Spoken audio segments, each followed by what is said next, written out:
ইউনূস সাহেব পলিটিক্স আর ইকোনমিক্স এক না।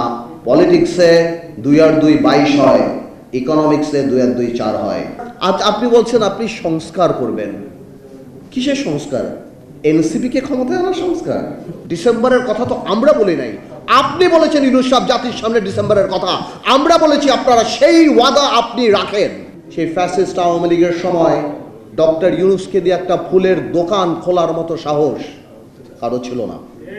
সেই সময় ওনাকে আমরা গ্লোবাল অ্যাসেট হিসাবে আখ্যায়িত করেছিলাম। আমরা যখন জেলে থাকি, জেলের থেকে আমরা যখন শুনি ডক্টর ইউনূসের উপর এই দায়িত্ব দেওয়া হবে, আমরা আনন্দিত হই, আমাদের খুশি লাগে এবং সাথে সাথে আমাদের একটা হোপ দাঁড়ায় বাংলাদেশের একটা ভবিষ্যৎ নিয়ে। আজকে ডক্টর ইউনূস সাহেবকে একটা কথা বলতে চাই আমরা। ইউনূস সাহেব, আপনার ক্ষমতার উৎসকে, আপনার ক্ষমতার উৎস জনগণ। যেহেতু সংসদ নাই, আপনার ক্ষমতার উৎস আমরা, রাজনীতিবিদরা, সুশীল সমাজরা, ব্যবসায়ীরা। আজকে আপনি যে সংস্কারের কথা বলছেন, সাধারণ মানুষের কি সংস্কারের একটা প্রস্তাব আপনি নিয়ে আসছেন? আজকে 28 লক্ষ মানুষ চাকরি হারিয়েছে বাংলাদেশে, কই তার সংস্কারের তো কোনো কথা বলে নাই। আজকে ব্যবসায়ীরা হাহাকার করতেছে, এনবিআর দিয়ে এবং বিভিন্ন সংস্থা দিয়ে তাদেরকে শেষ করে ফেলাচ্ছেন, গার্মেন্টস বন্ধ হয়ে যাচ্ছে, কই তাদের কথা বলার কোনো জায়গা নাই।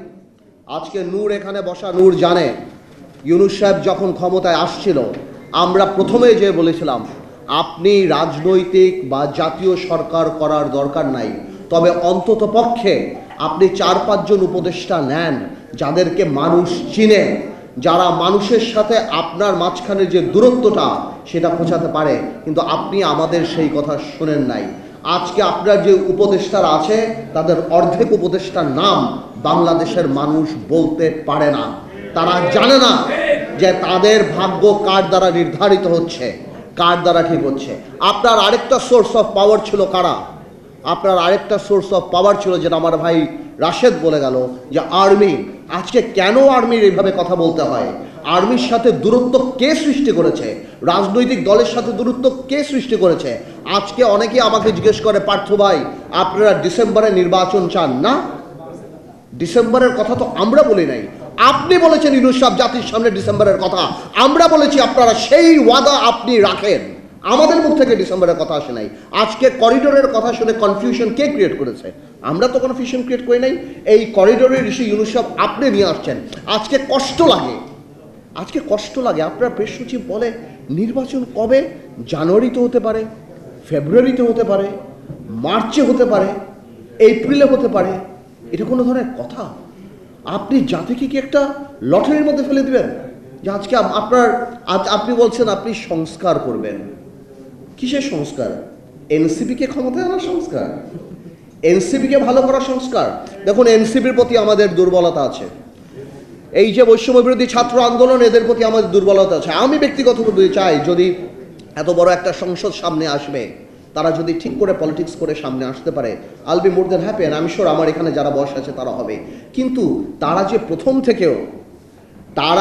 প্রথম থেকে প্রত্যেকটা রাজনৈতিক দলকে আক্রমণের মুখে রেখেছে। এই যে একটা কথা তারা বলে যে বিএনপি আওয়ামী লীগ মুদ্রার এপিট আর ওপিট, আমরা আর আওয়ামী লীগরা বা অন্যান্য দলরা আমরা নাকি মুদ্রার এপিট আর ওপিট। ওনারা কোন কারণে এই কথা বলে? আজকে কি বিএনপি বাংলাদেশে 1400 লোক হত্যা করেছে? বিএনপি কি লক্ষ কোটি টাকা পাচার করেছে? বিএনপি কি 3টা জাতীয় সংসদ নির্বাচন, দিনের নির্বাচন রাতে করেছে?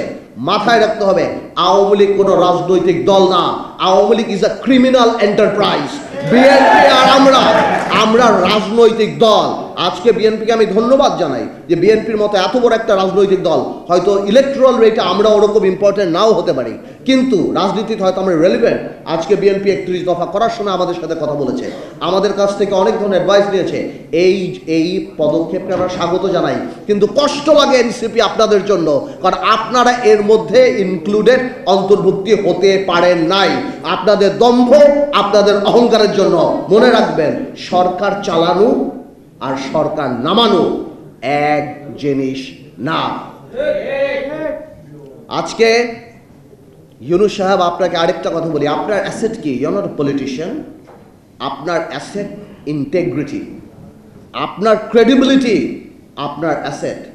আজকে যখন আমরা দেখি আপনি কি আদমের লাইসেন্স নিচ্ছেন, আপনি ইউনিভার্সিটির লাইসেন্স নিচ্ছেন, আপনার অনেক কিছু মাফ হয়ে যাচ্ছে, আপনার ওখানে যে উপদেষ্টারা বসা, সেই উপদেষ্টারা রাত্রেবেলা এনসিপির সাথে বসে, সেখানে বসে কোন কফি হাউসে বসে সব কিছু ঠিক করছে।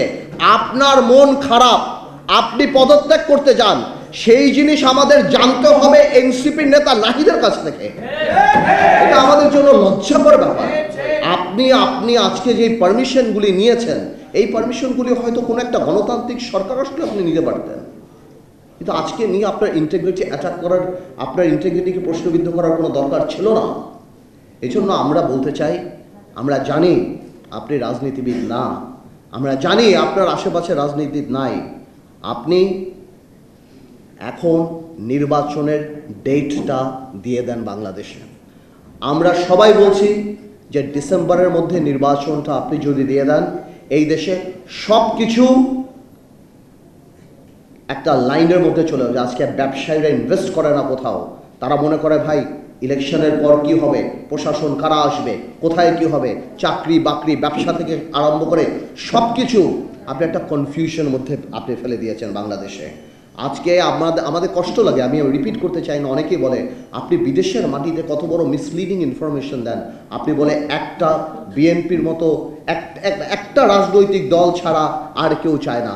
তো আপনি তো ওই রাজনৈতিক দলটার দৈর্ঘ্য হওয়ার প্রস্থের কথাও জাপানে বলে দিতেন যে ওই রাজনৈতিক দলটা কত বড়, ওই রাজনৈতিক দলটার সাপোর্টেই আপনি যে ওই চেয়ারে বসে আছেন, ওই রাজনৈতিক দলটার সঙ্গেই যুগপৎ আন্দোলনে আমরা সবাই ছিলাম। তাহলে এত বড় মিসলিডিং ইনফরমেশন আপনি দিতে পারেন না। ভাইয়েরা আমার, আমি কথা শর্ট করব, এখানে সালাউদ্দিন ভাই চলে আসছে, সালাউদ্দিন ভাই আবার অন্য জায়গায় যেতে হবে।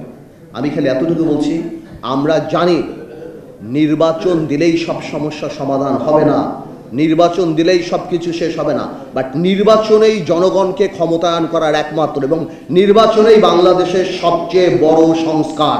আর বাকি যা সংস্কার সেটা সময়ের ব্যাপার। ইউনূস সাহেব 17 বছর বাংলাদেশের মানুষ ভোট দেয় নাই, আপনি মানুষের ক্ষমতাটা মানুষের হাতে দিয়ে দেন, মানুষ আপনাকে সব সময় স্মরণ রাখবে এবং আমরাও আপনাকে শ্রদ্ধার সাথে স্মরণ রাখবো। তাহলে আমি আগেও বলি, ইউনূস সাহেব, পলিটিক্স আর ইকোনমিক্স এক না। পলিটিক্সে 2 আর 2 22 হয়, ইকোনমিক্সে 2 আর 2 4 হয়। আপনাকে অনেক ধন্যবাদ।